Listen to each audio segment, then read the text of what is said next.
signal now. Batter is out. Pat কামিন্সের বাউন্সারে hook খেলতে গিয়ে ৮৪ রানে ক্রিজে থাকা যশস্বী জয়সওয়াল উইকেটরক্ষক অ্যালেক্স ক্যারির গ্লাভসবন্দি হন।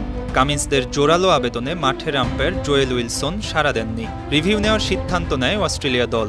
এই ম্যাচে থার্ড আম্পায়ার হিসেবে দায়িত্ব পালন করছিলেন বাংলাদেশের শরফুদ্দৌলা ইবনে শহীদ সৈকত। আইসিসির এলিট প্যানেলের এই আম্পায়ার প্রযুক্তির সাহায্যে বারবার দেখছিলেন ঘটনাটি। স্নিকোমিটারে ব্যাটে বল লেগেছে কিনা এমন কোনো প্রমাণ পাওয়া যাচ্ছিল না, তবে খুব স্পষ্ট দেখা যাচ্ছিল জয়সওয়ালের গ্লাভসে কিঞ্চিত ডিফ্লেকশন হয়েছে। এই ডিফ্লেকশনকে প্রমাণ হিসেবে নিয়ে আউটের সিদ্ধান্ত দেন শরফুদ্দৌলা সৈকত। প্রযুক্তিকে নয়, বরং নিজের দেখার ওপর এ ধরনের সিদ্ধান্ত বেশ জটিল ও সাহসী হয়ে থাকে, যার দৃশ্যায়ন হচ্ছে ভারত ও ভারতের বাইরে থেকে করা বিভিন্ন মন্তব্যে। ভারতের সমর্থকরা জয়সওয়ালের আউটের এই সিদ্ধান্ত মানতে পারছেন না।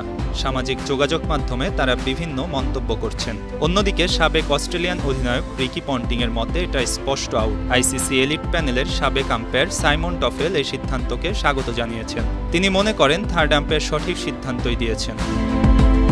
মেলবোর্ন টেস্টে ১৮৪ রানে জয়ী হয়েছে অস্ট্রেলিয়া। বড় এই জয়ে সিরিজে এগিয়ে গেছে স্বাগতিকরা। জয়সওয়ালের উইকেট ছিল ভারতের জন্য সবচেয়ে গুরুত্বপূর্ণ।